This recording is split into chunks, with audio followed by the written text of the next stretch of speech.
situation.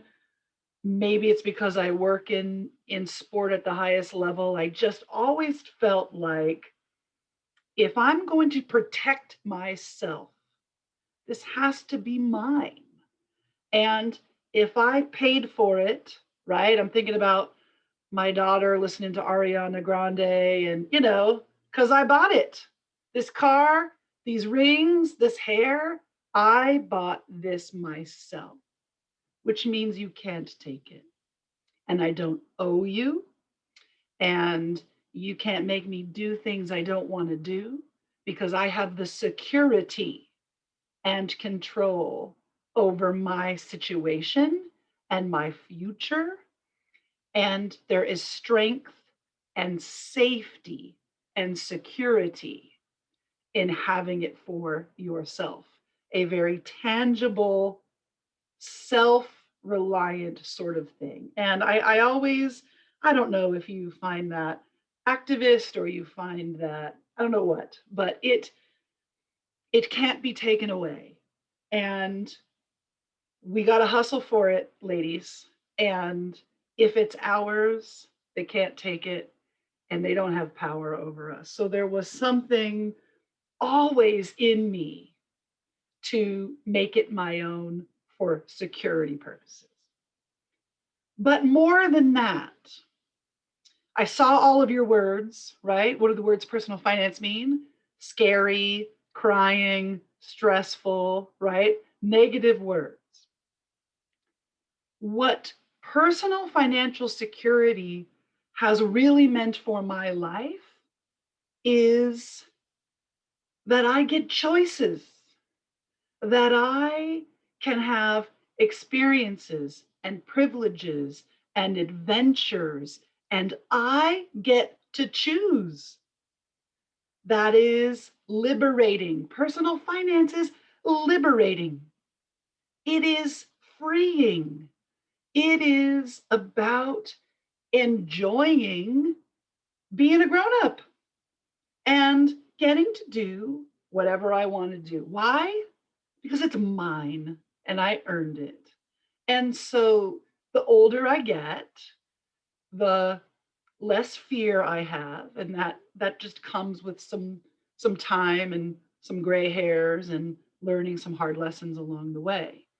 But the independence and security of owning my shit allows me the great fun and joy of making my own choices. And I get to because I can, right? So the learning may be difficult and it may be uncomfortable and maybe it's not a concept that comes naturally to you. But if we take all these steps, what we get is a free and fun and enjoyable adult life where we get to choose. And and the self appreciation and the self love and uh, the confidence that comes from knowing you did it, you earned it, no one's taking it away, and it can become whatever you want so that you enjoy your life that you earned and deserve. That's freedom. That's freedom. And I wouldn't trade being younger for that freedom. I wouldn't trade um, I wouldn't trade anything for the freedom and security to do what I want with whatever I earned for myself. So I understand that for some of you this is new territory and these words seem scary, but they're not scary. And the women who are with you here tonight are are really smart and really open-hearted, and they're going to show you that this is easy and natural and fun, right? And and it's going to allow you to be able to have an adult life that is safe and secure and of your own making And, we just get one adventure. We get one incarnation on this planet this way. It's short. The future's not promised to us. So, you know what? If I want it, I'm going to buy it because I earned it and it's mine. So I hope that it turns into freedom and empowerment and self ownership of your your privilege and your desires. And I'm super stoked that you all are as far along on this journey as you are. And you're so well set up to succeed. So you're in super great hands. And think about shifting your perspective to what is possible in a truly independent, secure, self directed big girl life. And you're going to be great. So that's all I got. Perfect. Thank you so much, Whitney. We truly appreciate the words of wisdom. Awesome.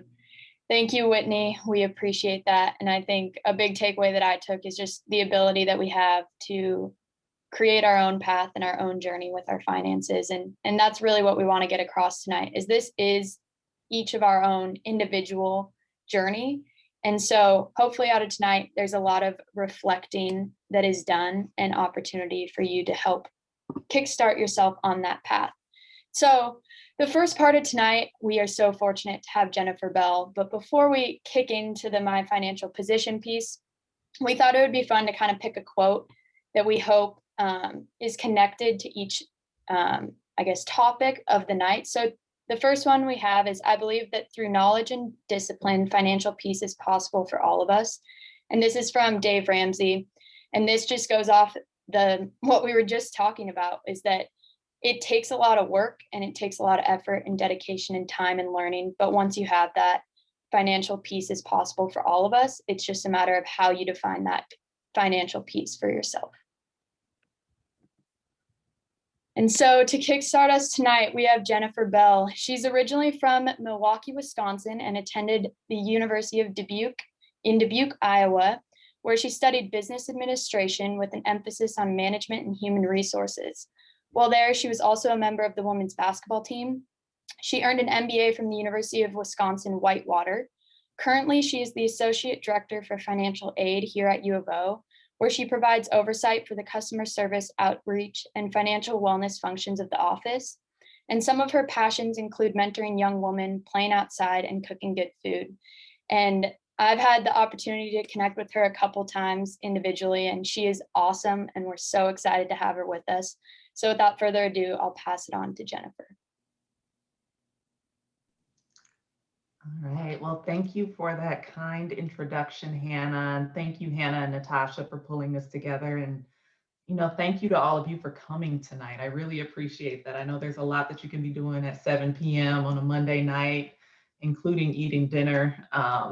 But we're just so happy that you're taking the time to come here today. And I wanted to take the time to share a little bit about myself in my own journey and talk about why this is so, financial wellness is my baby. And it has a great deal of personal relevance for me. As someone who comes from a background with fewer means, my parents are awesome, they're great, but they were teenagers when they had me. So if you can imagine, two teenagers trying to provide a financially stable life for a child, that's really, really hard to do. And I think that, growing up, I don't know, I guess I would, I don't know, I don't like to call myself poor. I mean, growing up with fewer means, I guess, there's a little bit of, I would even call it like PTSD that comes with that sometimes. Just thinking about being in situations where it's the haves and the have-nots, and you're clearly one of the have-nots. It's really stuck out to me throughout my life how much shame is really attached to money, or the lack thereof. But I really, financial wellness for me is really a never ending journey. And I really, really love working with young women like yourselves, just to have the opportunity to reflect with all of you and think about what's important. And a lot of the messages that we hear around money and financial literacy are based in shame. It's kind of like when you tell somebody, "Oh, I want to lose weight," and they say, "Okay, we'll go on a diet," and they tell you all the things that you can't do if you want to do this thing. And money is like that too. People say, "Well, you can't get your Starbucks every day. Save that $5," or and really it's about thinking about the things that are important to you, and thinking about what financial decisions add value to your life, what's important to prioritize now versus later. I will never tell you don't buy that new pair of shoes, but I will tell you if you want that new pair of shoes, it's a good idea to plan for it. um, and it's a good idea to take inventory on a semi-regular basis of where your money is going. I can't remember who said this, but something that I think about quite often is, somebody said something like, where you spend your money is an indication of where your values lie. So one of the things that I did after talking to my own campus's financial wellness coaches in undergrad was take inventory of where my money was going. And, I kept track of it for a month, and I saw that my money was going to McDonald's, Pizza Hut. And I'm like, I don't value this. This doesn't even make me feel good. My stomach hurts every time I eat it. It's just something that I do. And, by becoming aware of where your resources are going, you have the opportunity to really create a life that's meaningful for you with the resources that you have. So, one of my goals when we were trying to put this program together is think about, how to take that stigma out of financial wellness education. How can we make financial wellness information timely, relevant, even from a cultural or social perspective? Um, there are a lot of things that traditional financial wellness education, it just doesn't address. It doesn't address things like family structure. Um, if you live in a more of a collectivist culture, you might be expected or you might be called to take care of some of the people around you or even your family, whereas some other cultures might say, this is my nuclear family, my mom, my dad, and my younger brother, and that's it. But even when I was in college, my advisors would say, well, don't, if you're short on cash, don't send your brother money. And that was something that was important for me to do, as an older sister, and having a younger brother that needed things, and I was away at school. So, I think about that a lot. And those are things that I've tried to keep in mind as I've worked with Stephanie and Dr. Rogers, and our donors to the program as we're trying to craft a program in a way that's meaningful for the people that we're serving, students like you. Um, but, thinking about college financial wellness from, where you're sitting, and when I think about a lot of what went through my mind as a college student, a lot of my financial decisions were driven by, I guess, what they call FOMO, right? The fear of missing out. So my friends are doing this thing. It seems like it's going to be a lot of fun. I don't want to be left out. So I would make financial decisions based on me not wanting to feel left out.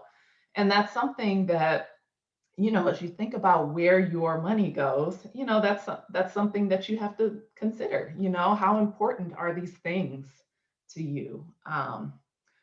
A lot of the decisions that I would make around money were due to poor planning, quite frankly. Again, going back to the whole conversation about me realizing that a lot of the money that I had in my bank account was going to McDonald's, Pizza Hut, Taco Bell, or Taco Hell is what I call it now, because it just doesn't really, it's not good for anybody, right? Any way you slice it. Um, but like these are things that just don't add value to my life. I don't enjoy it. And thinking about where I could use those resources better. In college is really when I started to cook.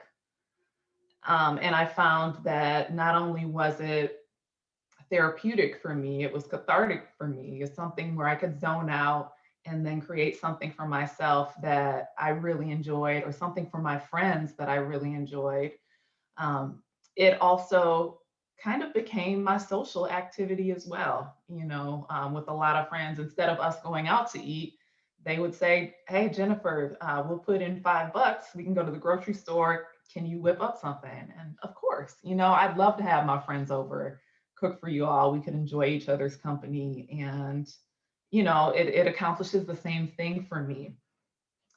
So, I say all this to say, this is kind of the perspective that we're coming from, and this is really what we want for you.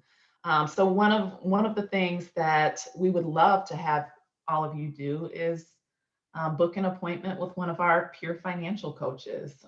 You can even request one by name if you really want to meet with Hannah or Natasha, or any of our other wonderful peer financial coaches. Excuse me.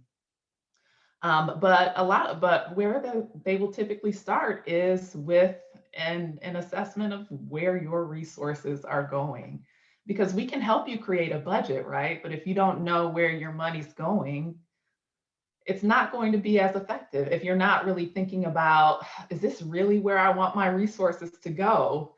It's hard to be strategic, and it's hard to create a plan that will work for you. And like I said before, I'm all about alignment. I'm all about people using their resources to create the life that you want for yourself.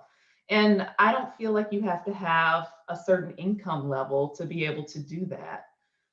Even when I didn't have as many resources as a new professional, you can still lead an incredibly rich and robust life. You know, Today I might not have to plan as far as ahead for certain things, like maybe going on a trip. Like 10 years ago, I might have had to plan all year to do that. Um, but still, that was something that was important to me. That was something that I valued. So that's one of the things that I set as a goal for myself. And again, it's not about cutting out all the things that you enjoy in your daily life and trying to be perfect. Because I can tell you right now, I'm generally pretty good, but I definitely am not perfect either. This past weekend, in fact, was my birthday weekend, and I spent a little bit more money than I planned to, and after I get off of this call tonight, I'll probably actually go see what kind of damage I did and try to recalibrate my budget. But I really enjoyed myself, so maybe it was worth it to me. But I'll have to see what kind of damage I did before I decide that. So, ladies, really everything that Whitney said, I absolutely believe is true. It's about creating the life that you want. It's about creating security for yourself, which is something that's also been very important to me. Another thing about me is, again, I have young parents, they're great. But there was a period of time also where I was in foster care. My brothers and I were in foster care growing up. So, framing some of what I want to do around planning and helping other people is something that's important to me. Foster youth is a population that's extremely important to me. Even, other things that some people might find frivolous, like, if somebody's asking for money on the corner, that's something that I've actually started to budget for over time, because I realized I was handing dollars or $5 bills every time I pulled up to a corner, and then I'd wonder where my cash went at the end of the month. And, that was something that I like to be able to help if I can. And that's something that I plan for. So I'm going to stop rambling now, but I really just want to leave you with the idea that you can shape your budget however you want based on what's important to you. And some goals, of course, will take a little bit longer to meet, and you don't have to be perfect, but it's like a muscle. It's a habit that you're building every day. And as you move through life, the things that are important to you change over time too. Um, so one of the things that I recommend is taking a semi-annual assessment of what it is you're trying to do or where you're trying to go. And we're here to help you with that too. So come see us, come see me, Dr. Rogers, Hannah, any of the other peer financial coaches, and we'd be happy to get you started on your journey. So, thank you. Amazing. Thank you so much, Jennifer. It's really important that just from the story that you shared, maximizing the position that you're in, whether you have a lot of extra free money or just a little bit, you still have the opportunity to do and create the life that you want with what you currently have. And so right now, kind of throughout the event, we're going to do some giveaways. So in the chat, if you could answer this question, what from Jennifer's talk about my financial position stuck out to you? We will be picking 2 random winners, and we will be giving out 1 book and 1 gift card. So for anybody that wants to take a shot at this, feel free to put it in the chat and you will be entered to win a giveaway.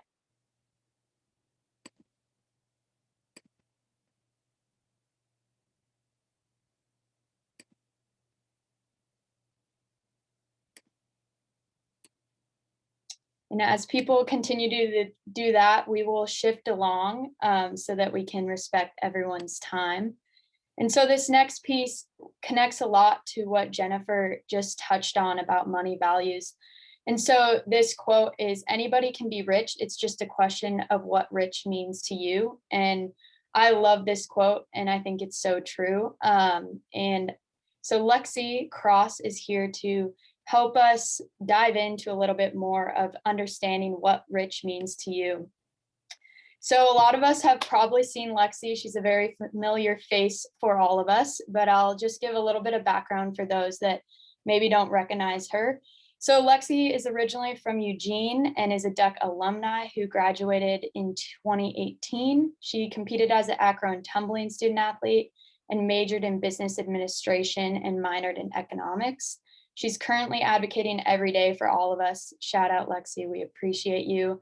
As the director of Women in Flight, and outside of work, she's passionate about anything outdoors. She loves anything really that has to do with the water, especially boating and swimming. And she's a total people person for anybody that knows her well and loves spending time with those that she loves. So Lexi, it's on to you. Thanks, Hannah. And tough act to follow with Jennifer, but I'm excited to be here today and to see all of you. Not sure where you found that picture, Hannah, but got to get you a new one. But Jennifer gave me the perfect lead in to what I was planning to talk about today, which is money values. But first, I just want to preface and say I am in no way a professional. I have not had any schooling in finance specifically, other than the finance classes I tried to make my way through in college. But that's kind of the point of why I'm here today, because finance is something that every single person deals with. We all encounter money along our journeys in big ways, in small ways, in tight ways, in giveaway ways, all the ways. And so as a non-professional, I'm going to tell you just a little bit about what my thoughts and journey has been around money. And also my hope for you is that we can dig in a little bit to you and provide some like self-reflection to figure out what your money values are, just like Jennifer talked about. So Hannah, do they have the worksheet? Yes, I was just about to drop it in the chat. Perfect. Okay, so there's a little worksheet that we've put together that Hannah's going to drop into the chat. And so I invite you to open it. If you don't have it, that's okay. Bring out a piece of paper. But money values is defined as the way you feel about money. And when I think about money and kind of over the course of my life, I think I'm turning this around a little bit now, but it's just been something that's always really overwhelming. And you don't know what you should be doing with it, or you have something you want to do with it, but you don't necessarily know how to get there to do it with it. And so my go-to has always been just to save it, to put it all away, and I don't even know what I'm saving for. But that has kind of what's been ingrained for me. And I have a story. When I was 3 or 4, I actually stole money out of my dad's wallet. And of course, dads are dads and know everything. And he obviously knew who took it. I'm 4 years old. I'm not very sneaky. And he sat me down and said, did you take money out of my wallet? And I denied it, of course, and said no. And get to the end of the story, and he basically gives me this long lecture about how stealing money is bad and lying is bad, and does the whole dad lecture thing. And then he says, "So how do you feel about the fact that you took money?" And I said, "Good, because I'm rich." And so innately I'm someone that I didn't know what I was for. I didn't know what I needed this money for, but I wanted it.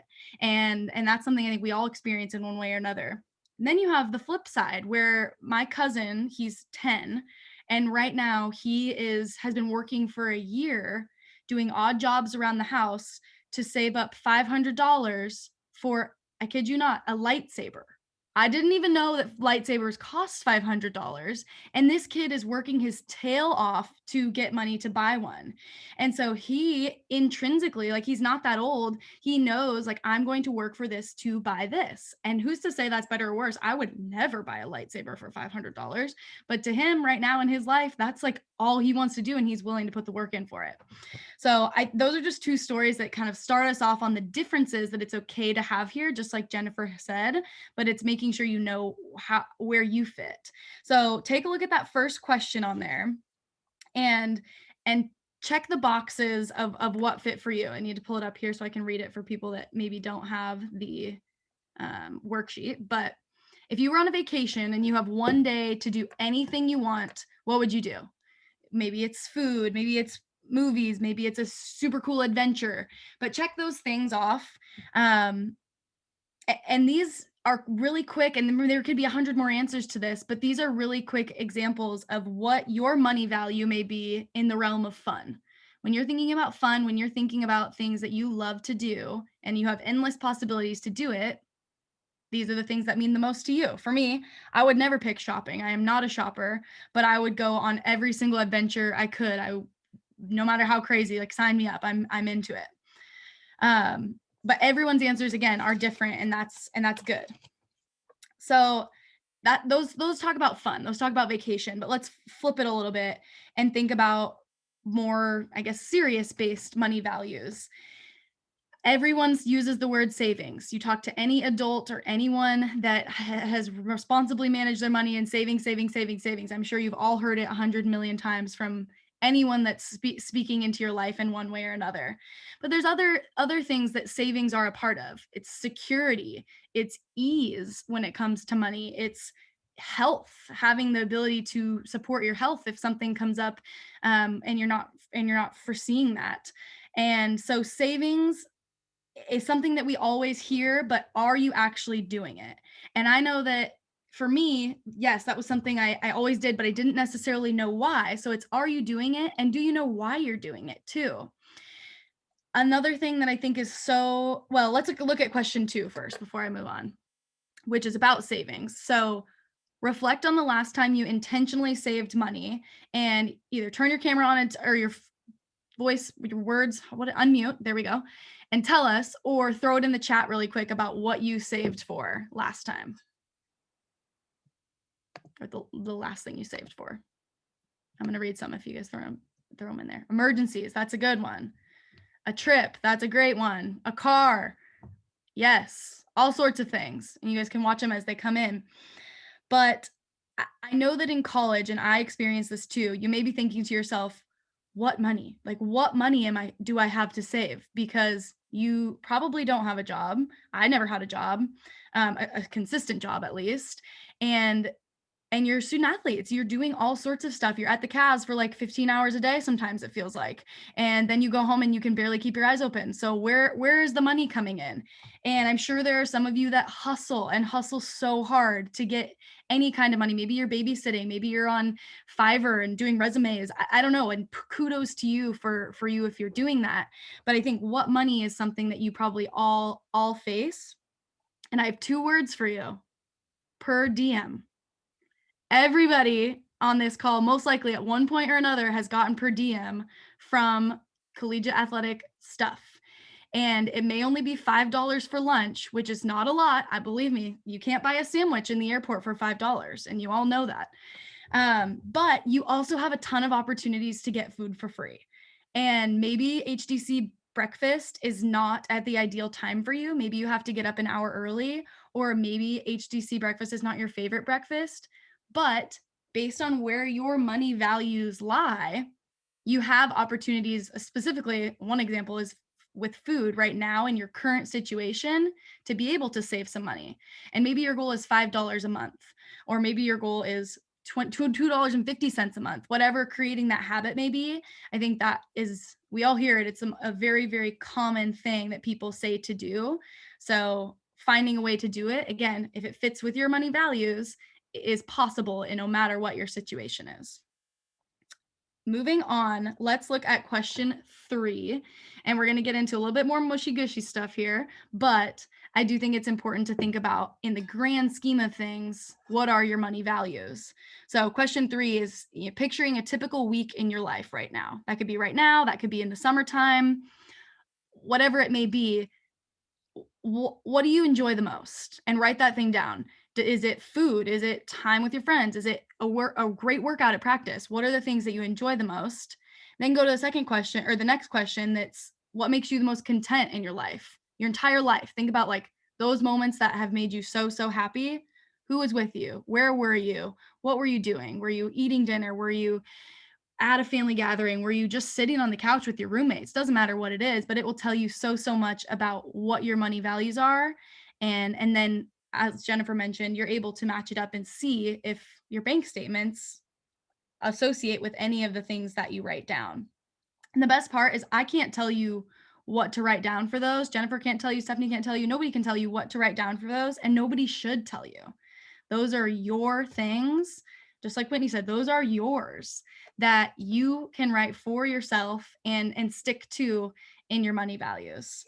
So the last thing we're going to do here, I'm going to try and make this quick so that we can all hear from everybody. And I know everyone has things to do, but I'm going to go through, let's see, 1, 2, 3, 4, 5, 6 buckets. And I'm going to name a bucket, and I want everyone to rapid fire in the chat something that you would spend money on to invest in this bucket of these things. So the first one, it's relatively easy, is fun. What would you use your money for to invest in fun? In the chat. Travel, a lot of travels. Travel, vacation, eating out, a trip, going on a trip. I would pick skydiving. Oh my gosh, Shar, look at you, just came up. This is wonderful. Oh my gosh. Okay, the second one, material things. I don't want to hear shoes, I want to hear like Louis Vuitton 6-inch pumps. Like, I want to know what are the things. Shoes. Hannah, come on, what shoes? New phone. That's good. Yep, purse, heels, Audi A7. Big dreams. I love that. Love that. iPhone 15. Thank you, Rifa, for the specificity there. Specificity. I don't know if that's a word. Jeep, car. Love it. Okay, next one is health. You're investing in your health. What does that look like? Normatech. Have gym membership. This is a huge one. I think, when you guys graduate and you're not doing athletics anymore, what does your health look like? How much are you willing to pay for a gym membership where you can go do your lifts from college? Or are you more of like an Orange Theory gal that like needs someone to tell you what to do? Because it's going to cost more, but if it's worth it for you, then it's worth it. Fresh fruit and veg, food. I love it. Vitamins. Cool. Okay, 3 more. Next one is friends. How can you invest in your friends and your friendships? Spend time, experiences, personalized gifts. Love that one. Dinner, buying dinners, like Jennifer said, cooking dinner. I love that one. Next one, romance. Date night. Give me some good date night ideas here. Intellectual conversations, that fits with romance too. Flowers, picnics, dinner, single and I'm lit. It's that too. It's investing in yourself. Awesome. The last one, personal growth, super important for most people, but maybe it's not for you, and that's okay. But how can we invest in our personal growth? Books. Or you could win a giveaway and get one for free today. There's some other ones are online courses, or maybe it's maybe you really want to learn how to mountain bike and you don't know how, but to invest in your personal growth, you have to buy the tools in order to dive into something new. Meditation. I almost said medication, but that maybe fits too. I don't know. Yoga. Awesome. Okay, these are great. Thank you guys so much for playing along and putting those things in there. There's no right answer for these, and money values change. They change as you go through life. Right now, your idea of fun may be sitting on the couch for a movie, but when you have a job, it may be going out, or it may be spending, treating all your friends to a dinner that feels really hard to do right now. But I hope that you have a little bit of a better idea, or it's kind of at least fun to think about some of these things. And we're here to help how we can.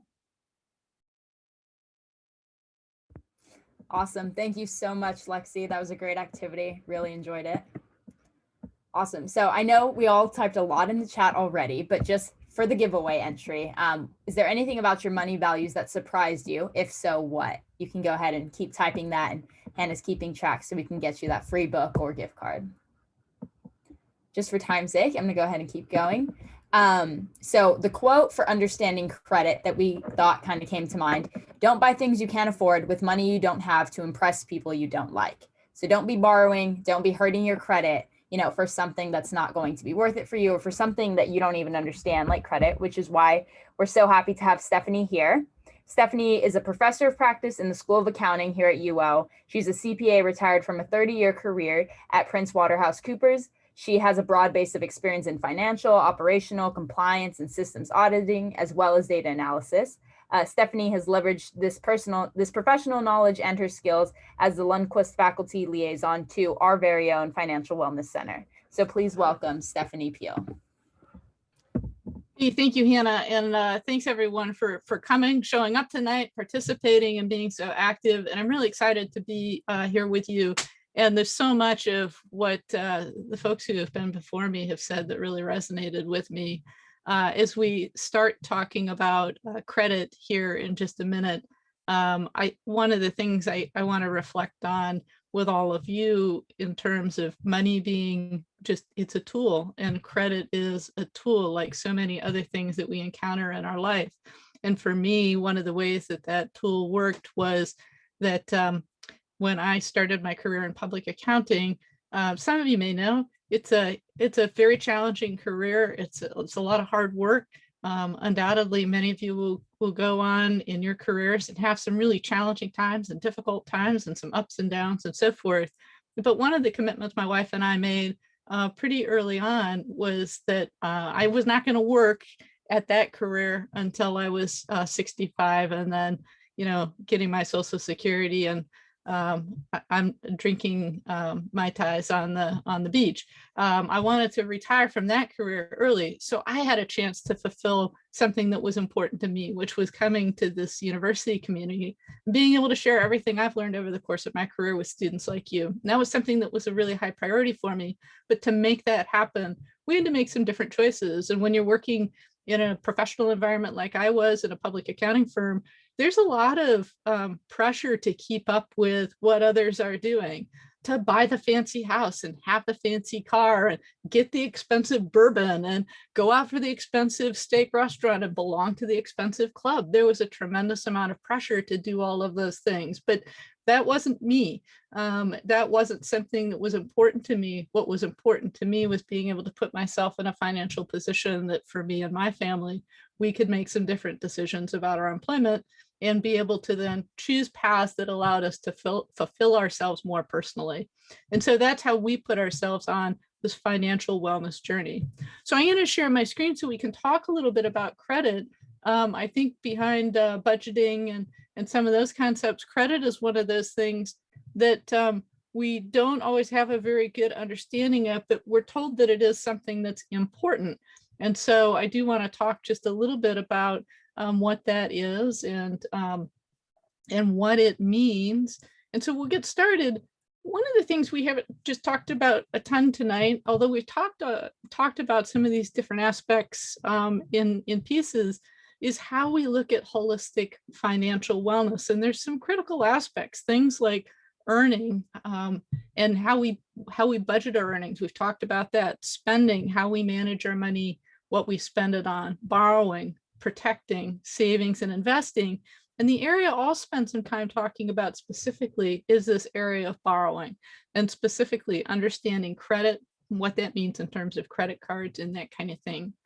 So some of the questions that I commonly hear from college students about credit is, well, what exactly do we mean when we talk about credit? And why is it so important? Why is credit so critical? That it's one of the things that we would choose to talk about on a night like tonight when we're talking about some of the fundamental financial wellness capabilities. We'll relate it. I mean, what could be more important than me? And you, what about me? How do I know if I have good credit? How do I really evaluate that? And then we'll put that into action. What can I do to take control of my credit situation? So I just want to pause for a moment and have you all just think, reflect, think about your experiences, maybe with student loans if you have them, or a credit card if you've got it, or some other borrowing you might have done. Maybe you haven't had a lot of experience with credit, and that's okay, but maybe you've heard about it from a family member or friends or in the news. So what do you think credit is? And perhaps you could just pop in the chat if you've got a thought about what you think credit really is. What does that term really mean? This is a harder one, definitely a more challenging one that we've talked about tonight. Any thoughts, any guesses? Or if you want to take yourself on mute, offer a guess. Yelena, you're on the right path. Do you think credit is the government's way of knowing if they can financially trust you? Trust is a key aspect of it. And it's not just with the government, the trust between you and a bank. Yes, exactly. And it's that trust piece that I'm going to drill down into here for a minute. Really, the definition is the measure of trust one party has and another party's ability to receive a resource now and pay for it at a designated point in the future. So it's another party saying, hey, I trust that if I give you access to this thing, you're going to pay me back later for it. And when we think about your credit history, your experience with credit, that really is a measure of your ability to repay debts, as well as the responsibility that you've demonstrated in the past in repaying them. And it's interesting because it's two things. It's not just your ability to pay. That's certainly important. Can you repay this debt? Can you repay the balance on your credit card? But the other aspect of it, will you? Have you demonstrated a track record in the past that you will do that? Yeah, exactly. You guys have come up with some great examples. Now, I had to smile earlier. I think it was Rifa who put at the very start of the session, when asked for the 2 words about personal finance, I think it was scared and adulting, which I loved. And we're going to talk a little bit about adulting 101, because credit is so important to some of these basic adulting activities. And you might be a person who has come at this and said, hey, look, you know, I've had conversations with my family or with others. I'm not a person that wants to take on a lot of debt. I don't want to have a lot of borrowing activity. I don't want to be in a bad position, say, with a credit card. And that's great, but your credit is still going to be important, even if you are not a person who will pursue a lot of debt in your life. And why is that? Well, let's just start at the get-go. Employment. There's a number of employers who, as part of doing background checks prior to offering you a job, one of the things that they'll do is pull your credit report and try and understand your credit report because oftentimes employees who have difficulty with credit or might be in financial crisis can present some risk to a business. So let's say you get that job. What's the immediate next step most of us will undertake? We'll be finding housing, and we may get some form of transportation. So whether we're renting an apartment or perhaps we're buying a house or a condo using a mortgage, a credit check is very common, something that has to happen before you're able to access that new housing. And similarly, when we're first starting our career in particular, if we need transportation, whether it's a car or a motorcycle or perhaps a rocket ship, whatever is going to be your chosen method of transportation, oftentimes we don't have those funds upfront in order to purchase that vehicle. And so we may need to take a loan, or we may need to lease our vehicle. And so that will be something else that will trigger credit. We'll have to insure these things, and often insurance companies require a credit check. We've got the house, but or the apartment, we need to get our utilities, we might need to furnish the place, we might need to buy appliances. Each and every one of these things can result in decisions, some of which we might be able to avoid, but others of which we can't, where somebody will be looking at our credit report to determine whether they are going to trust us with this asset that they are putting in our control. Trust us to be able to take care of it, trust us to be able to repay that balance later. And so credit really comes up a lot of times in our life. And so you might be wondering, well, what is it that's going to determine whether I get approved for some of these things? Or perhaps why won't I get approved for certain kinds of credit? And there's a few really common reasons that it's worth being aware of. And some of them are pretty obvious and others are less obvious, right? So one of the ones that might be really clear is if I'm asking for too much credit, perhaps relative to what I earn, that company who might be giving me the credit card or extending me a loan or what have you, they might say, this is a little too much. I don't trust you quite this much. So I'm going to not approve you for this much credit. And so that can be one of the reasons that you've requested too much credit relative to what you earn. Or maybe you already have too much debt, and so you're putting a little bit more credit on top of an existing balance, and that company or person that's extending the credit, they might be concerned that you are not going to be able to repay them in the long run, and that's certainly a risk. Short employment history might be one that you don't really expect, but typically in that first year or two out of college, it can be harder to get credit. And then the last one is having a low credit score. And so credit score is something we hear about a lot in the news, but I'm curious how many of you know what your credit score is? How many of you have had a chance to look that up? Just let me know in the chat if yes, I know what my credit score is, or no, and I have no idea how to find it. Just let me know. Awesome. We got quite a few. We got some yeses rolling in. That's great. We've got some no's, and that's great too, because part of what we want to share in this session is to help you know how to find your credit score and then how to manage that over time. So good. I'm glad to see some no's. That's great. So first of all, you might be wondering, well, what exactly is this credit score? And really, a credit score is it's typically a 3-digit number, and it's calculated based on information that is in your personal credit report. And we'll talk a little bit about your credit report, but that is a way that we keep track of how you have been responsible with credit in the past. And so one of the really well-known credit scores is the Fico score. A lot of people have heard about that, but that's not the only one. And it's helpful to understand these credit scores and kind of what they mean. So the FICO score here on the left, you can see some different ranges, a low of 300 all the way to a high of 850, and how they label these different ranges. Vantage is another organization that comes up with a credit score. And some banks and credit card companies have proprietary scores, but this sort of gives you a sense.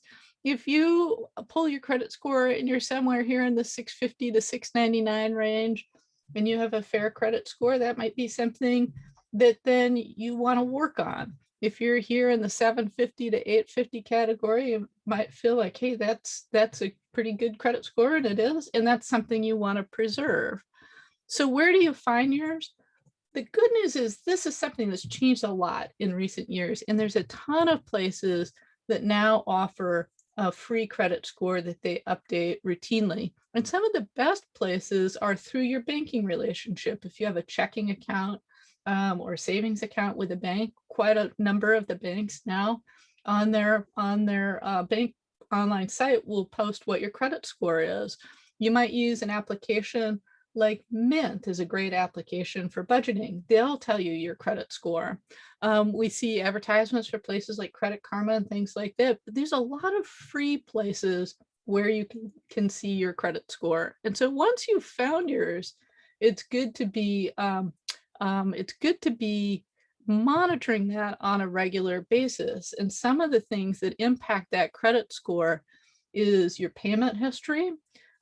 Whether you make payments on your credit cards and debts and utility bills and things like that on time, whether you have any unpaid debt, how long you've had a credit history, and that's a lot easier for a little old lady like me than it is for some of you just starting out. So I acknowledge that. How many times you've tried to apply for credit recently and some other factors like that. But the biggest one is this payment history. That is the one that has the most impact on your credit score. So if there's any one thing that you take away from this, if you have a credit card now, or if you get one in the near future, make sure you're paying those bills on time. Same with your utilities and anything like that. If you pay on time, that will have a big impact on your credit score. So why is that important? It impacts the interest rate that is charged to you on things like your credit card and your debt. And that interest rate can have a big impact on how much you pay for things over time. And so if I look at a credit card timeline, and I'll try and get through this pretty quickly so we have time for a few questions here at the end. But let's take somebody, a typical student like Kai. Maybe her laptop died. She needs a suit for interviews. She's been eating out more than usual. And she started putting all these charges on her credit card. And maybe her credit card charges 18% interest. That's a pretty typical rate for a credit card interest rate. And so the way that this would work is perhaps at the end of the month, Kai has a $2,000 balance, and she makes the decision to make a minimum payment. That minimum payment's really quite small. She has accumulated $2,000 in charges, but her minimum payment is just $60. Maybe the next month she puts an additional $200 on the card. And so by the end of that next month, she is now up to a balance of $2,140. The credit card company comes along and says, aha, I'm going to charge you some interest because you haven't paid all of this off. They charge you another $32 worth of interest. And so let's say that this pattern repeats and repeats and continues. You can see that that balance keeps growing, growing, growing. And Kai's not really getting ahead of it. If Kai keeps going at this pace of charging another $200 and just making the minimum payments, and interest gets applied, before you know it, Kai's hit her credit limit and she can't charge anymore. And in fact, if you translate that into numbers, 111 is the number of months that would take Kai to pay off that balance if she never charged one more dollar to it and just made the minimum payments over time. That's over 9 years. And what happens is that $2,400 or so worth of original charges, she'll pay another $1,800 on top of it in interest, just for the privilege of paying it over time. And so Dave Ramsey's point, that quote earlier, don't buy things you can't afford to impress people you don't like, or something along those lines. So important, because if you're buying, and you're buying things today that you can't pay off today, you will quickly get behind the 8 ball on all of this. So I'll skip past this and just share with you how to take control. track that credit score. Make sure that you go and download your credit report. There's 3 credit report agencies. And if you come in for a pure financial coach one-on-one session, that's something we can help you with in terms of downloading your credit report and looking to see if there is any incorrect information on it, because it's so important to your credit score. If there's something on there that's not right, you want to get it corrected. Make a choice about when you're opening new credit cards and how many you're trying to apply for or how much new debt you're trying to get. It's no problem if you don't have a credit card. There are lots of ways to be able to build credit. So for example, you might get a secured card, you might tag along as an authorized user on a card. Whatever the case is though, if you're trying to build that credit, make sure you're making payments on time. And the last point I would just make is if you're trying to improve that credit and maybe move that score from something in the 600s up to something in the 700s or 800s, again, I know I've said it before, pay those bills on time. Even if you're making minimum payments, getting them done on time is going to be critical. Pay down your outstanding balances, try to make more than the minimum payments, try to put a little bit more to it whenever you can, if you've gotten a little bit sideways with your credit, so you can start paying that off. If you've got credit cards that are open, don't close them. One of the things that I mentioned is the length of your credit history is important. And so if you have a credit card, even if you're not really using it, keep that open and it'll help to preserve that credit score. And don't apply for credit too often. I think those are the key things. I want to leave you with a few resources here so that you can take them away. Oops, I'm a little crazy with my clicking. You can always get a free annual credit report, one from each of the credit agencies at annualcreditreport.com. You can learn more about your credit score at MyFICO. There's information about managing credit cards at bankrate.com. Consumerfinance.gov is an excellent site to help you learn a little bit more about financial wellness and credit cards in particular. You've taken the first step in your financial wellness journey by being here tonight, and this will help you educate yourself more. And the last site I just want to share with you, hermoney.com. It's a personal favorite of mine. Jean Chatzky is a journalist who's done a lot of work around financial wellness her entire career.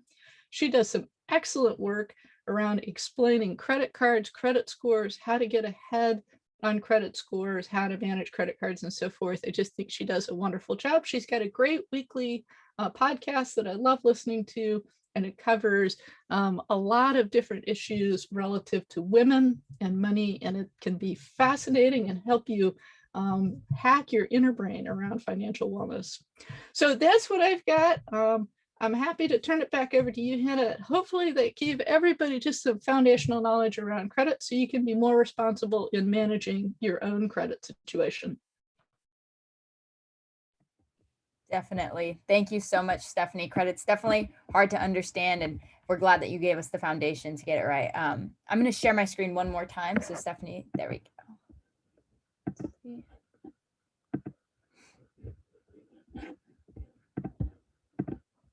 Awesome. So this is a super quick question that you definitely all have the answers to there in the chat. So we want a chance at a free book, that gift card. Just type in another resource where you can check your credit score. Awesome. Well, you all do that. Our final thing for tonight, we know we started by having you all come in and type 2 words that had you describe how you're feeling about personal finance. We definitely hope that you learned something from this event. So the final thing we ask is just type those 2 words describing how this event has now made you feel about finance.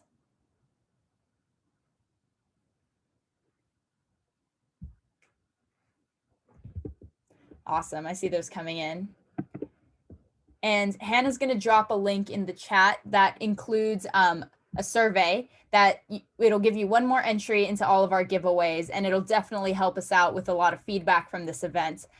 We have our Financial Wellness Center website there, all of our social medias, and of course our email and Hannah and I's personal email, so that you all can get in contact with us, book an appointment, learn more, whatever it may be, but definitely stay connected with us. We really appreciated you all taking time out of your busy schedules to be here with us. We hope that you were able to take something away. We really enjoyed giving you some foundations to personal finance.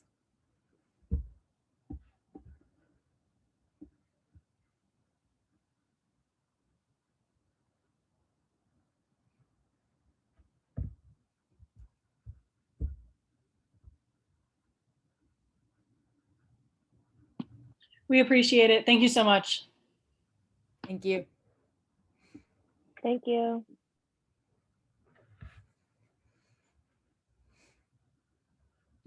Thank you. Thank you. Sorry, clicking the survey link.